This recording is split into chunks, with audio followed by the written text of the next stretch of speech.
지금부터 그 궁금증을 속 시원하게 풀어드릴 수 있는 시간을 만들어드리도록 하겠습니다. 신탁 시행 방식에 대해서는 한국토지신탁 이승원 팀장님께서 설명해 주시겠습니다. 박수로 환영해 주십시오. 반갑습니다. 제가 앞에 선도지구 지정되신 거에 대해서 축하드린다는 말씀들을 여러분이 하셨는데요.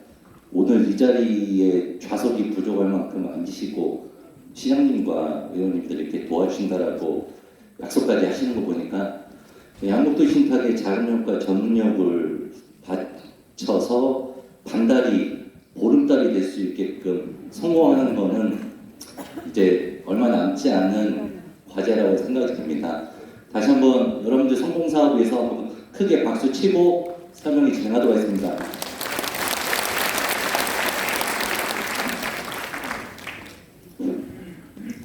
앞서서 이제 위원장님께서 절차 설명해 주시고 LH에서 친절하게도 사업 절차와 신탁 방식, 조합 방식 조금씩 운운을 해주셨는데 저는 잘못된 부분만 언급을 하고 저희 신탁 방식으로서 사업을 진행을 하는데 여러분들이 이야기는 정말 많이 들으셨을 거예요. 다른 사업장에서 이런 얘기 있더라, 좋은 얘기 있더라, 나쁜 얘기 있더라 여러 가지 얘기들이 있는데 실제로 있었고 우리 사업이 어떻게 해서 여러분들 개발 이득을 극대화할 수 있는지 사례 위주로 설명을 드리겠습니다.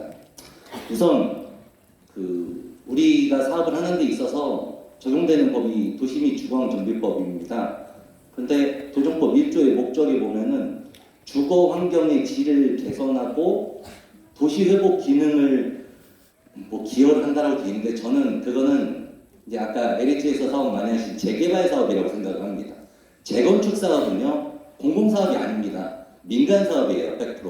그래서 기반시설이 확충이 돼 있는 사업 유형으로서 재건축 사업은 여러분들이 제가 재건축 초과이금까지 내야 되는 문제점이 지금 막아가고 있지만 그만큼까지 오로지 여러분들 개발이 극대화를 위해서 하는 사업이기 때문에 사업은 어떻게 누가 하느냐에 따라서 이익은 큰 차이가 나고 시간도 많이 차이가 벌어진다는 것을 사례 위주로 설명을 드리도록 하겠습니다.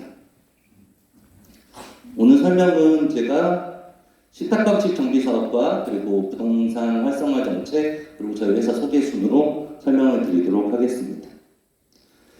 신탁업이라는 것은 매우 어렵게 생각을 하시는데요. 아주 쉽게 말씀드리자면은 두 번째, 저희가 여러분들한테 재산을 위탁받아 소유권 이전이 아닙니다. 위탁받아서 저희가 그 사업을 대행해서 이익금을 그대로 여러분들한테 돌려드리고 그 이익금은 저희가 받아갈 수 없는 금융기관이라는 구조입니다.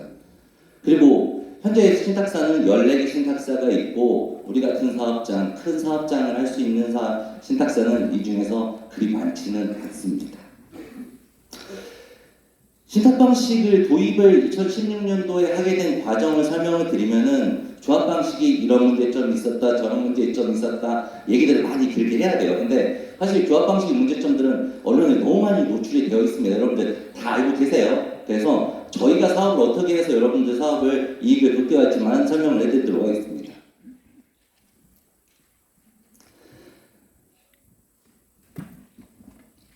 사업은 포인터가 빨간색이 안 나와서 제가 좀 가까이 가서 설명드리겠습니다.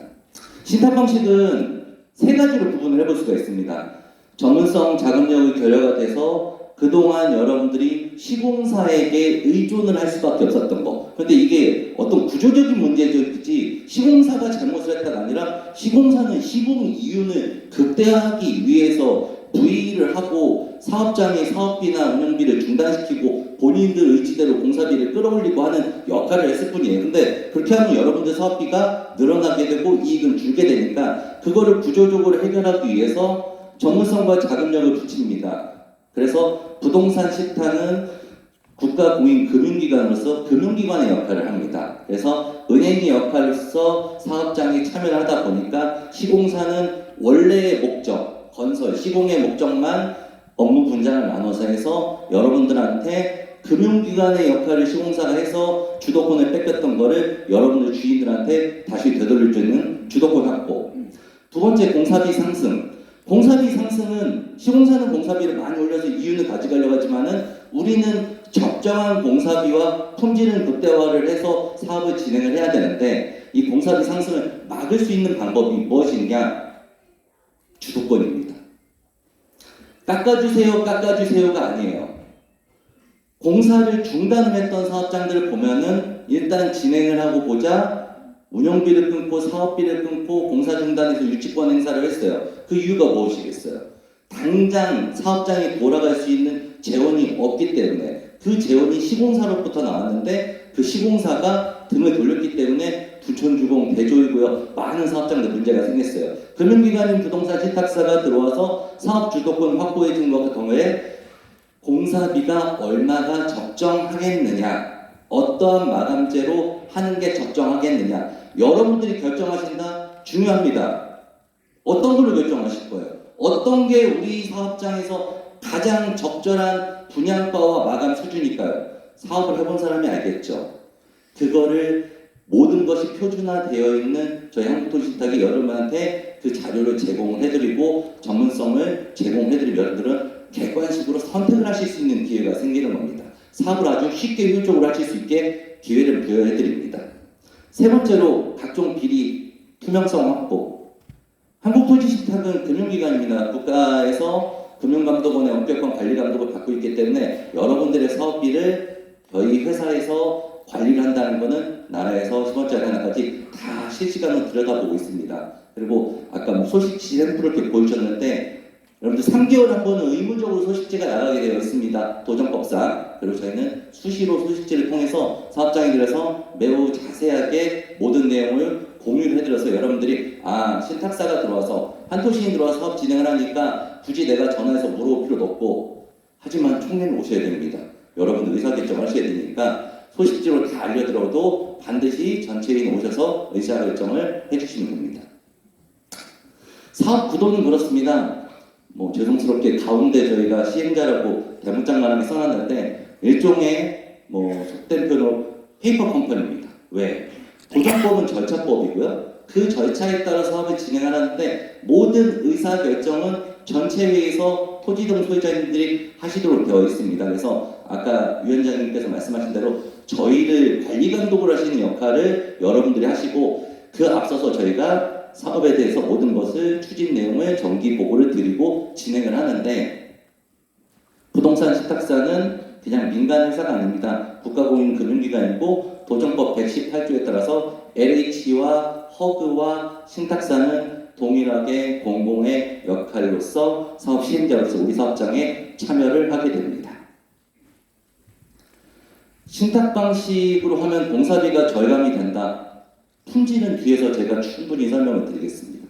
왜 공사비가 떨어지느냐? 제가 그동안 설명을 한 7, 8년 동안 신탁사에서 설명을 드려보면 그렇습니다. 저희가 사업을 해보니까요. 이런 군더더기 빼니까 공사비가 떨어집니다. 이게 와닿지 않으세요? 그래서 그 다음에 모든 데이터를 쭉 내봤습니다. 저희가 하고 있던 사업장들. 너희들이 하면 참 잘하는데 구조적인 문제가 뭐냐면 딱 하나로 말씀드릴 수 있어요. 돈. 밖에 아까 들어오다 보니까 시공사도 와서 홍보를 하고 있는 건설사도 있었는데요. 건설사가 일반 조합 방식에서 정비사업에 참여하면은 분양불이라는 공사비 수금 조건을 받게 됩니다. 분양을 해서 분양 대금이 있으면은 공사비 받고 분양 대금이 없으면 안 받는 게 아니라 지연이자를 부과를 하는 게 조합 방식의 시공사가 참여 조건입니다. 그런데 신탁 방식은 금융기관이 참여해 있기 때문에 기성불, 일한 만큼 기성을 확인하고 그 대가를 지불하겠다. 국가발주공사 똑같이 공공공사하고 동일한 조건이다 보니까 이윤을 확 줄여서 국가발주공사는 보통 한 3에서 5% 이윤을 보고 들어옵니다. 시공사는. 그리고 건설사는 민간공사는 12에서 15%를 들고 들어와요. 그러니까 부동산 신탁사가 공사비를 책임을 져줄 테니 기성불로 사업을 들어와라 라고 해서 이 데이터는 국토교통부에서 인증을 받은 주광무 연구원에서 여러분들 다 검색을 해보실 수 있는 하우징 헤럴드에서 매년 공사비에 대해서 데이터를 내가지고 연구소에서 발표하는 자료입니다. 그래서 보면은 최근 5년간 공사비를 보면은 일반 재개발 재건축 그 다음에 신탁 방식 재건축 재개발, 공공은 재개발만 있네요. 그리고 소규모 정비 사업, 리모델링 사업. 이렇게 보면은 뒤에 계신 분 잘 안 보이실 테니까 제가 읽어드리면은 최고 운영치에 대해서 공사비 비교를 해봤을 때 그냥 조합 방식은 재건축이 820만 원, 신탁 방식은 729만 5천 원, 공공 재개발은 780만 원, 일반 재개발이 750만 원인데 공공 재개발은 780만 원이라 써 있는 것 같네요. 그리고 이거를 데이터를 내봤을 때 기존의 조합 방식과 신탁 방식의 공사비 차이는 5년치 평균으로 7.08%더라. 그럼 7.08%가 우리 연면적에다가 아직 설계가 확정되지 않았지만은 추정 공사비로 가정을 해가지고 비교를 해봤을 때 공사비가 1조면은 422억의 차이가 나더라. 아주 쉽게 설명할 수 있는 자료예요. 공인된 기관에서 만들어진 자료. 그럼 공사비가 1조다? 일단 기본적으로 5년치 평균 데이터라 보니까 신탁사만 가지고 가면은 422억은 공사비가 세이브가 될 수 있다. 그러면 422억에서 일부 신탁보수 띄워줘도 우리 이윤이 있겠네 라고 생각하실 수 있는 거예요. 그런데 단순히 공사비 절감에서 이윤뿐만 아니라 사업비 절감이라든가 기간 단축을 할 수 있는 효과가 있는 게 저희 한토시에서 사업을 진행하고 있는 사업장입니다. 그러면은 조합 방식하고 공사비를 한 5년치를 비교해 봤을 때 그랬는데 그럼 실제 사례는 어땠느냐? 사례가 신탁 방식과 조합 방식을 두 개를 놓고 비교를 해봅니다. 절차는 뒤에 설명하니까 일정 비교하면 있었는데 실제로 조합 방식을 진행하다가 시공사가 허브의 문을 못 열어요. 허브에. 이유는 여러 가지 있을 수 있는데 저희가 이 사업장 같은 경우에 보면은 시공사의 신용도가 문제가 있었습니다. 그래서 그거 문을 못 열어서 당시에 16년도의 사례인데 그때 조합장님께서 테란로의 부동산 신탁사를 찾아가야겠다라고 올라오셔서 가장 먼저 저희 회사 오셔서 파트너가 되셔서 조합 방식을 신탁 방식으로 전환해서 진행한 사업장입니다. 2주 단계가 됐기 때문에 사실상 사업비에서 절감할 수 있는 건 저희는 불가능한 상황이고 설계 변경도 경미한 변경만 해가지고 분양 수익금에서는 300억 증가 300억 증가가 신탁사가 들어와서 무조건 생기는 게 아니라 기존의 도급 순위가 7, 80위권에 있는 시공사가 있었는데 한국토시신탁이 들어오면서 공사비에 대해서 지급이 확신이 있으니까 메이저 건설사가 참여를 하게 돼서 브랜드는 이 편한 세상으로 올라오게 됐고 그래서 일반 분양가를 더 들어올릴 수 있었고 공사비는 반대로 58만 원이 거꾸로 줄었습니다. 기성불이니까. 그래서 전체적으로 봤을 때 총 수익금 300억 증가, 사업비 304억 절감, 저희 보수 160억 해고 조합원들이 세당 6천만 원을 오히려 돌려받았다. 근데 매우 안타까운 현실인 거죠. 2주 직전에 오셨기 때문에 저희가 이만큼밖에 절감을 못 해드렸는데 사업 초기부터 했으면 어땠을까 하는 아쉬움은 많이 있는 사업장입니다. 현재 저희가 공사비를 진행하고 있는 거를 실제로 비교를 해드리면 그렇습니다. 부산에서 지금 제가 진행했던 프로젝트였는데 엊그저께부로 아파트가 100%가 분양이 다 끝났습니다. 근데 이 사업장이 공사비가 인근에 있는 범천 1-1구 조합 방식으로 진행하는 현대건설하고 여긴 DL그룹인데 같이 비교했을 때 평당 28만 8천 원, 서울 국가자유권은 마천 사하고 비교했을 때 91만 원, 대전용호는 좀 전에 보신 거. 그래서 연면적으로 곱해보면은 1100억, 850억, 437억이 공사비 차이가 조합 방식 대비 저희가 만들어내가고 있어요. 그래서 사업을 진행을 해보면서 구조적인 게 뭐다. 실제로 사례를 만들어가다 보니까 이 사례들이 다른 신탁사에서 저희도 사례를 갖다 쓰고 있어요. 한국도시신탁의 사례인데 이제 사업장 이름만 땡땡으로 바꿔서 그렇게 저희가 많은 사업장들을 만들어가고 있는 상황입니다. 저희가 정비구역 지정 때부터 시행자로 들어와서 준공 입주 때까지 설명드릴 수 있는 거 이런 자료들이 그냥 텍스트로 지금 키워드만 있는데 이제 향후에 선정이 되고 여러분들이 지지해 주셔서 제가 이 사업장에 보름달을 만들 수 있는 기회를 주신다면은 하나하나 여러분들한테 궁금증을 다 해소해드리고 사업 절차를 진행하도록 하겠습니다. 신탁 수수료는 뒤에서 한 번 더 설명을 드리겠지만요. 전체 사업비가 예를 들어서 5천억인데 신탁사가 들어와서 100억을 가져가서 5,100억이다. 그럼 사업하지 마세요. 5천억을 절감시킨 거 일부가 신탁 보수라는 게 믿음이 가시면 사업을 하세요. 신탁 방식은. 저는 이 자리에 쓰게 된 게 확신 있고 자신 있어서 이 자리에 쓰게 됐습니다. 절감된 사업비의 일부가 신탁 보수입니다. 그리고 신탁사의 보수는 매출에 연동을 합니다.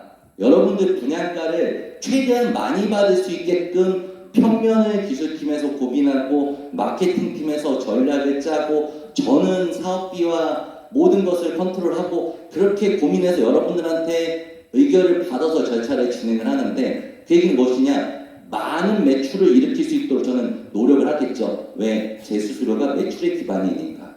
그런데 사업비의 기반으로 수수료를 받는다? 지출이 늘어가면 수수료를 많이 받겠죠. 구조적인 게 다르겠죠. 어떤 사람은 이익을 위해 극대화할 거고 어떤 분은 발생된 수수료가 지출 비용에서 비율이라고 하면은 왜 그럴까? 그게 여러분들한테 어떻게 와닿을까를 생각을 해보시면 이해가 빠르실 겁니다. 이 장표는 제가 꼭 드리고 싶은 말씀이 있었습니다. 도시민주공정비법 위에 이제 특별법들이 노후계 특별법도 만들어졌지만 도심복합 개발 특별법도 만들어졌습니다. 그리고 신탁 특례 방식으로 특별법도 만들어졌습니다. 지방 사업은 대부분 다 섰습니다. 서울, 경기, 인천인데 도심복합이라는 특별법으로 진행하는 건 서울만 진행을 할 수 있고 신탁 특례 방식은 광역시를 제외한 사업장이기 때문에 경기도에서 진행을 하고 있습니다. 이러한 설명을 지금 제가 뭐 의정부든 구리든 계속 설명을 드리고 있습니다. 사업장들이 계속 의뢰가 들어오고 저희가 가서 파트너들을 하고 있는데 우리가 선도지구가 됐어요. 성공도 해야 되지만은 앞에 다른 위원장님 설명한 것처럼 다른 데는 MOU를 준비를 찍고 있고 실제로 그렇습니다. 문화마을도 저희가 참여를 했으니까요. 그런데 그렇게 진행하고 있는 것들만 경쟁자가 아니에요. 정말로 여러분들이 똘똘 뭉쳐서 알라는 말씀을 드리고 싶고 동의율이 사업 속도입니다. 전문성이 아무리 저희가 있어도 여러분들이 여기 앞에 계신 위원장님들을 믿고 지원을 해주시고 응원을 해주시지 않으면 사업장은 신속하게 갈 수가 없어요. 그러니까 4개 단지 위원장님들한테 많은 힘을 좀 실어주십사 하고 이 장표는 넘어가겠습니다. 앞서 말씀드린 대로 공공복합 사업이든 이게 이제 부동산 신탁사한테 국토부에서 계속 정비 사업에서 투명하고 효율적으로 사업을 신속하게 지금 이끌어내라고 해서 많은 사업장들이 지금 신탁사한테 기회들이 부여되고 있습니다. 그래서 신탁 특례 방식으로 저희가 정비구 지정과 사업 시행자 지정을 바로 동시에 진행을 할 수 있게끔 절차가 만들어져서 이 부분은 이렇게 설명을 가능하겠습니다. 그렇게 시작이 된 것이 원주 당구에서 3개월 만에 구역 지정이 완료가 된 케이스도 있었고 지금 현재 우리 사업장 같은 경우에도 예비 사업 시행자를 여러분들이 신속하게 뽑아서 특별 정비 계획이라는 거는 말은 특별 정비 계획 수율이 몇 글자 안 되는데요. 요만한 책을 만들어야 되고요. 여러 용역사에서 머리를 맞대고 고민을 하고 여러분들한테 승낙을 받아가지고 진행을 해야 되는 정비구역 지정이에요. 근데 노후계특별법에 따라서 더 까다롭게 봐야 되고 혜택도 있고 한데 이 부분이 이 우리 사업에서 얼마나 빠르게 결정이 되고 이 사업의 성공 여부를 결정할 수 있는 중요한 사항이 되겠습니다. 그래서 예비사업 시행자가 전문성이 있고 빠르게 의사결정을 도와드릴 수 있는 회사와 함께 진행을 하셔서 여러분들이 사업을 진행을 하시길 기원드리겠습니다. 저희 회사 소개 간단히 드리겠습니다. 저희는 1996년도에 만들어진 한국도시신탁으로서 2010년도에 공공에서 해제가 돼서 민영화되었습니다.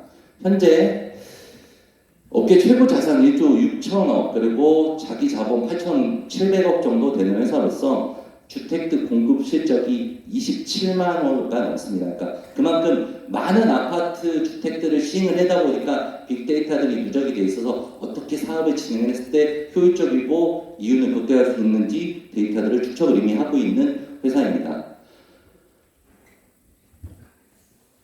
그 안에 구조에서 현재 같은 지원 부서가 있고 도시재생 부문은 LH에서 설명을 친절하게 해주신 것처럼 50명의 직원들이 총 7개 팀 3개 본부로 나눠져 있고 저는 도지재생 1본부 1팀장을 맡고 있습니다.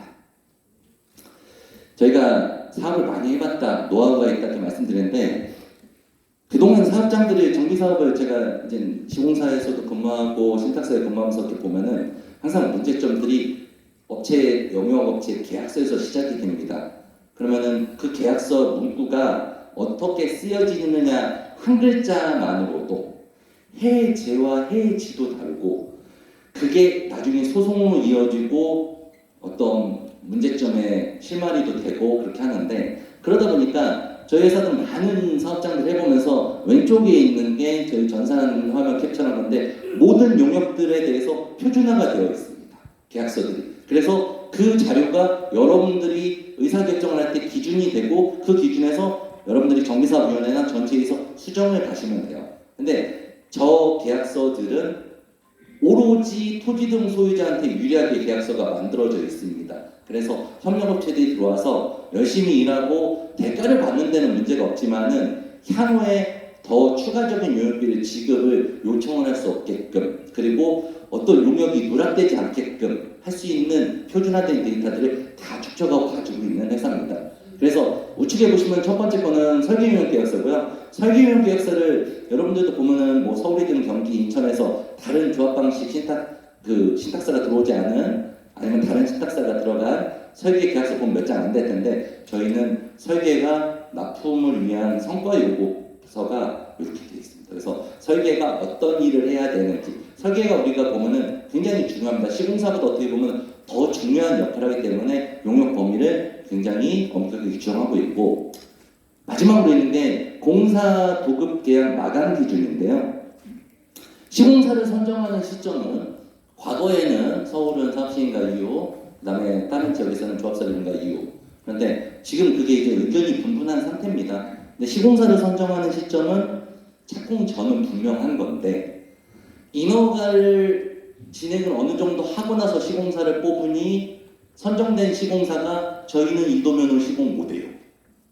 일찍 뽑으니까 시공사 맘대로 설계를 좌지우지를 해서 조합원들이 끌려가더라. 근데 그러면 신탁사가 들어와서 그 좌지우지 못하게를 해봤어요. 그런데 부동산 신탁 다른 신탁사에서 하는 데 있어서도 전문성이 부족하니까 끌려가게 돼요.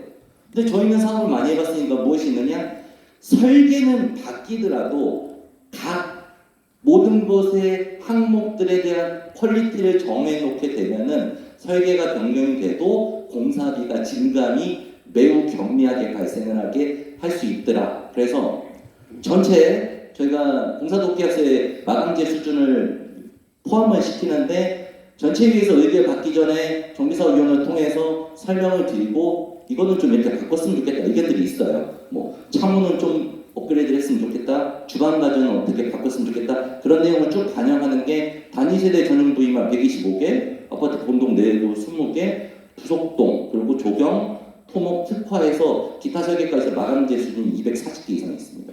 그래서 그 부분을 가지고 공사도급계약 체결을 하면은 시공사를 언제 뽑든 간에 착공할 때까지 설계 변경에 따른 공사비 조정을 매우 경미하게 가져갈 수가 있습니다. 경미하다, 없다라고 말씀을 안 드리는 게 이 경미한 거는 토지등 소유자가 원해서 설계 변경을 하는 거는 공사비가 변경 조건입니다. 국토교통부에서 공사비 변동 조건은 물가 상승에 따른 공사비 조정, 설계 변경에 따른 공사비 조정, 그리고 조합원들 요구에 따른 공사비 조정입니다. 물론 이제 법규 개정도 있죠. 이 법규 개정은 착공하고도 시시설계가 착공하고 한 3개월 뒤에 완료가 되는데 착공하고도 설계가 바뀔 수가 있어요. 법이 개정이 돼서. 그런 부분들은 당연히 공사비가 조정이 됩니다. 크지 않고. 하지만 시공사가 실행공사비, 그들의 이윤에 영향을 미치는 실행공사비를 줄이기 위해서 설계 변경을 하고 공사비를 증을 해가지고 부촌주공 대조일구역의 피해가 여러분들이 한국토지인단과 함께하면은 절대 그런 일이 발생하지 않겠다는 말씀을 드립니다. 일정에 대해서 한번 설명을 드려보겠습니다. 왼쪽은 특정 사업장이기 때문에 제가 신길 S구역 재건축 사업이라고 기재해놨고요. 오른쪽은 저희가 신길 10구역 재건축 사업이라고 실제로 진행하고 있는 프로젝트입니다. 보시면은 왼쪽 거 두 번째 2018년 1월 조합설립인가 75% 동의받고 조합설립인가를 받았고요. 우측에 보시면은 동일하게 75% 동의받고 사업 시행자 지정 도시 한국토지신탁이 시행자로 들어갔습니다. 75% 동의로 조합설립 도정법상 동일한 시행자가 결정된 시점이었습니다. 그런데 마지막에 보시면은 저희 사업장은 이미 2주 끝나고 철거를 개시했습니다. 왼쪽은 아직 사업 시행인가 준비 중에 있습니다. 이 차이가 무엇일까요? 여기 왼쪽에 있는 조합장님이 노력을 안 해서 조합원님들이 노력을 안 해서 그렇지가 않습니다. 여기 인허가를 진행하는 용역사들이 노력을 안 했다고보다 참여 조건이 다른 거죠. 한토신이 왔다. 그들 일 빨리빨리 쳐낸다. 우리가 얘만 용역만 각종 용역평가 하나씩 끝내면은 용역비는 따박따박 금방 나오더라. 그럼 우리 빨리 해서 이 사업장 인허가를 진행하자.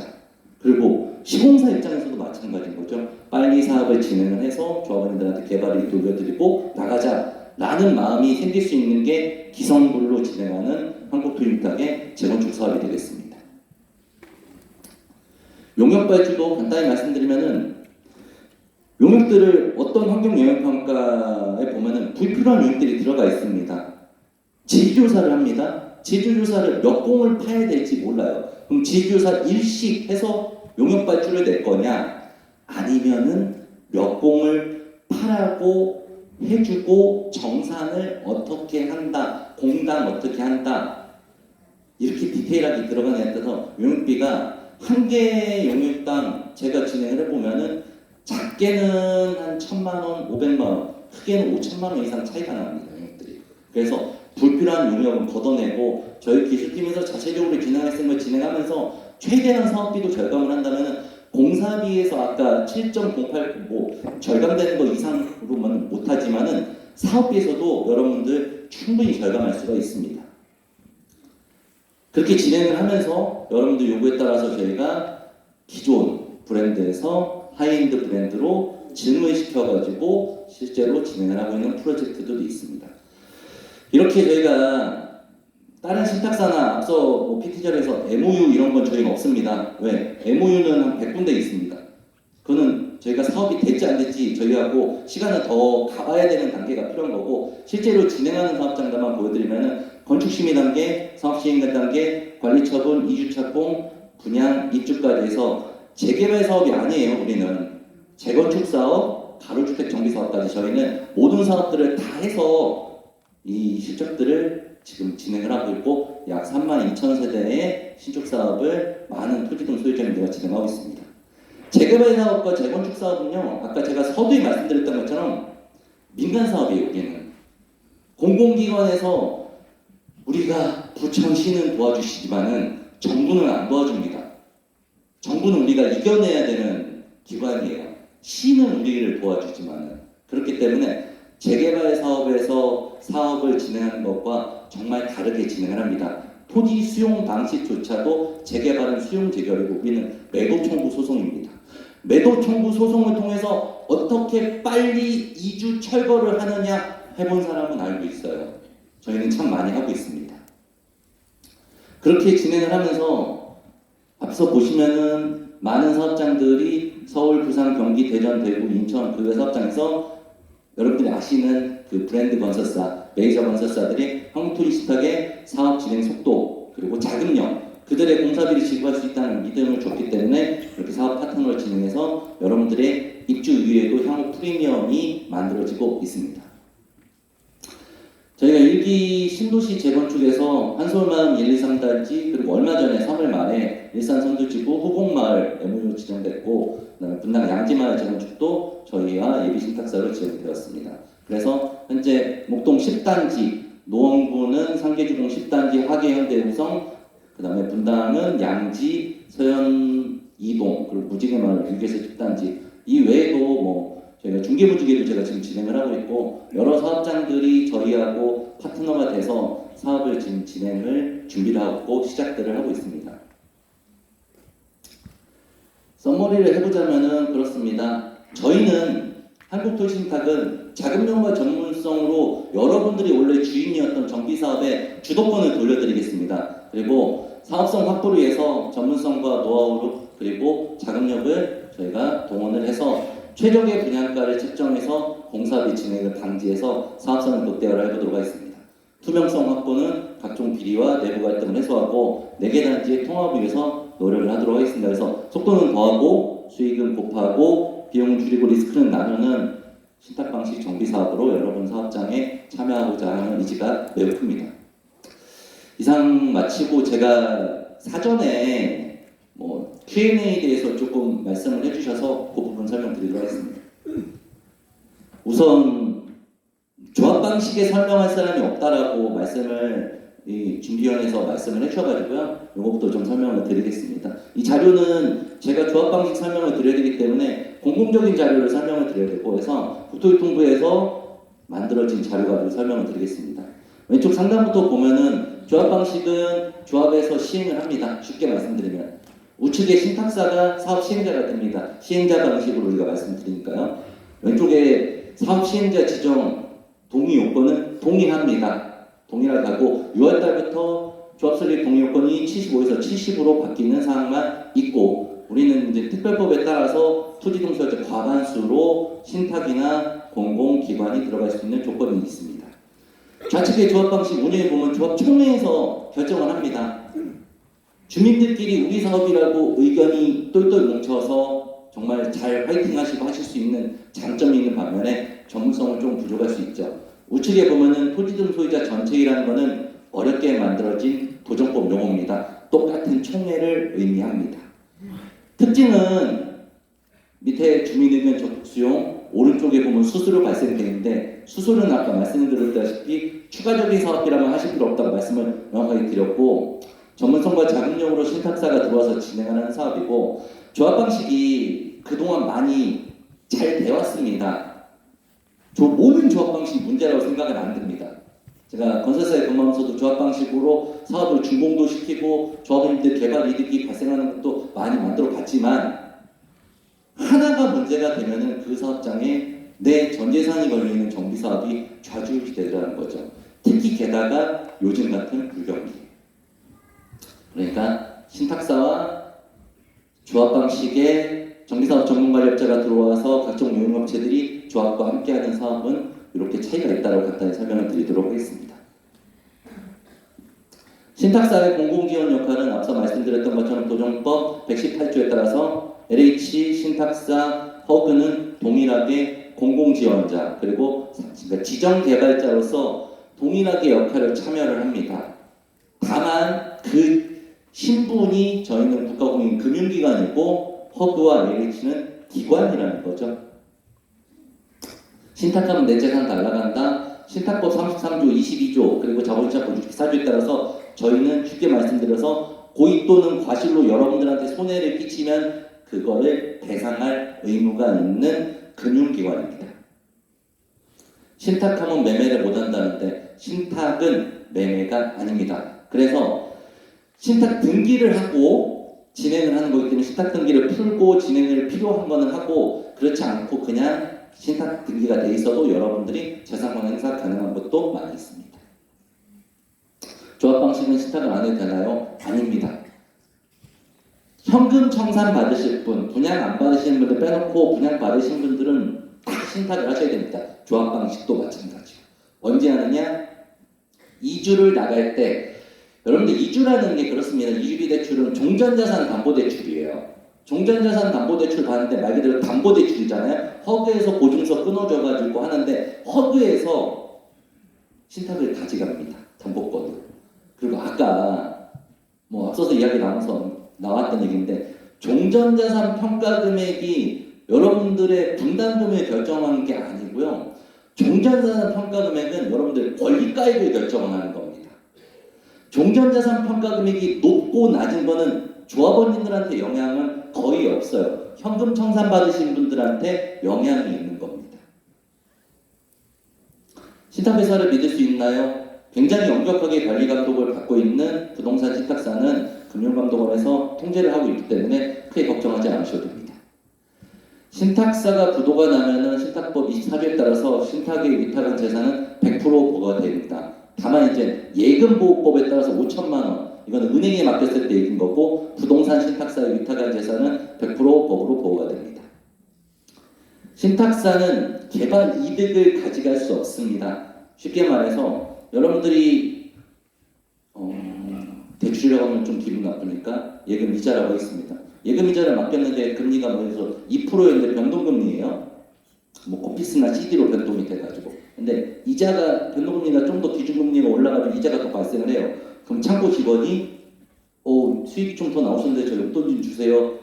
하지도 않고 저도 받을 수가 없어요. 금융기관은 정해진 수수료 외에는 사업에 대한 이익이든 모든 것을 그 외에는 수취할 수가 없습니다. 그래서 개발 이득은 오로지 토지동 소유자 몫입니다. 신탁 보수는 앞서 말씀드렸다시피 조합 방식에서 여러분들이 절감된 사업의 일부라고 판단을 하실 수 있고 저희가 많은 사업장들에 대해서 실제 데이터를 가지고 있습니다. 여기까지 하고요. 설계. 오늘 이제 많은 분들이 오신다고 해서 사실 저희가 예비 사업 시행자로 지정이 된 게 아니지만 이 사업장에 대해서 여러분들이 좀 궁금해하실 거라고 준비위원분들이 여러 얘기들을 주문을 좀 해주셨어요. 설계도 좀 떠봐라. 분담금도 산출 좀 해봐라. 뭐 이것도 좀 분석을 해봐라. 여러 얘기들을 숙제를 많이 주셨습니다. 부천시에서 뭐 부르셔가지고 설명회를 간단히 해드리고 오늘도 사실은 제가 어디 가서 이제 강의를 하면은 보통 2시간 이상 하는데 저한테 20-30분 시간 주시고 하라고 하면은 줄이기가 굉장히 어렵거든요. 정비사업 하는 거 다 설명해드리고 다 알려드리고 싶으면은 시간이 정말 많이 걸려서 제가 다 해드리지 못하고 설계를 좀 한번 떠봤습니다. 그래서 여러분들 궁금하실 것 같아서 그런데 핸드폰을 막 찍으셔도 됩니다. 그런데 이 설계는 전제조건이 이 설계의 결정 권한은 여러분한테 있습니다. 향후에 여러분들이 첫 번째 희망 평형대 설문조사를 해서 평형대를 집어넣게 되고 각 단지에 어떤 평형대가 들어오기를 원하고 그리고 저희 같은 이제 사업의 시행자로서는 여러분들이 분담금을 최소화할 수 있는 일반 분양가 극대화, 용적률 극대화, 사업성 극대화할 수 있는 게 어떤 방안인가가 또 설계에 입혀지게 되고 여러 가지 고민들이 많이 되는데 제가 이 자료가 전혀 확정이 아니라고 말씀드리는 것은 우리 사업장에 토지이용개혁원이라고 해서 용적률이나 높이나 이런 것들을 이제 기반 시설에 대해서 결정하는 절차를 경기도나 시하고 협의를 해야 돼요.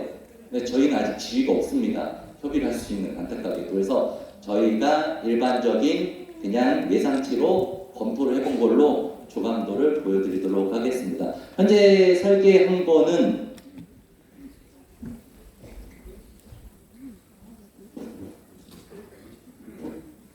여러 개를 하도 그려봐가지고 5230세대짜리를 보여드리도록 하겠습니다.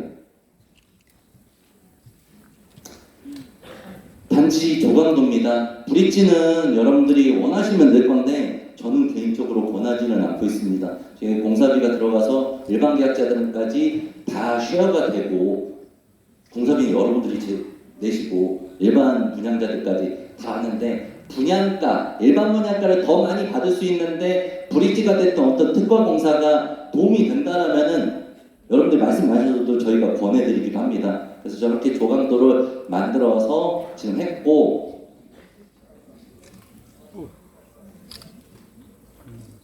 현재 이 조감도는 도시 경관을 해치지 않는 일률적인 아파트 높이라고 하단에 써 있는 거 뭐냐면은 그냥 성장한 모양으로 아파트를 짓는 게 가장 보편적이었죠 그전에는. 그런데 건축 심의를 가게 되면 심의위원분들이 이렇게 하면 도시 미관 해친다 해가지고는 주변 단지하고 아울러라 이런 얘기들이 나와요. 근데 주변 단지가 아울러는데 주변이 높으면 우리가 놔줘줘야 되거든요. 그럴 수는 없지 않습니까? 우리 이웃인데. 그래서 단지에서 가운데 주동 높이 올리고 스카이라인까지 고려를 했고 통정축이라는 건 아주 기본적으로 고려해야 될 사항입니다. 그래서 일종의 바람길이라고 보시면 됩니다. 통정축, 시선이나 바람길까지 다 고려하고 공공보행 통로까지 했는데 이 공공보행 통로도 여러분들한테 승낙을 받아야 돼요. 저희가 이제 향후에 같이 설계를 그리면서 설계사 저희 기술팀 같이 하면서 왜냐면은 기부 체납이라는 거는 굉장히 좋아 보이면서도 위험스러운 겁니다. 우리 땅 주는 거거든요. 대신에 인센티브 받아서 연료료 더 받고 뭐 얼만큼을 띄워주느냐가 굉장히 중요한 거거든요. 그래서 그런 부분까지 저희가 안으로 다른 사업장들 많이 해봤기 때문에 이렇게 배치도를 한번 그려봤습니다. 이거는 단지 배치도입니다. 이렇게 그렸고 제가 끝으로 한 말씀을 좀 드리고 오늘 이렇게 시간을 내주신 것에 대해서 인사 말씀을 좀 드리도록 하겠습니다. 정비 사업은 그렇습니다. 재개발 사업하고 재건축 사업이 다르고 그리고 재건축 사업을 하는 데 있어서 도정법상 주거환경을 그 다음에 도시 기능을 회복하고 한다고 하는데 저는 그 재건축 사업에서 그런 거는 다 빼고 사업에 임하고 있습니다. 여러분들 개별적인 토지 등 소유자님들의 재산 가치 극대화를 위해서 사업의 신속성과 투명성과 전문성과 저희 회사의 자금력으로서 우리 반달마을 A가 아까 말씀드린 보름달이 될 수 있도록 저희가 최선의 노력을 할 수 있도록 기회를 주셨으면 합니다. 이상 긴 설명 들어주셔서 감사합니다.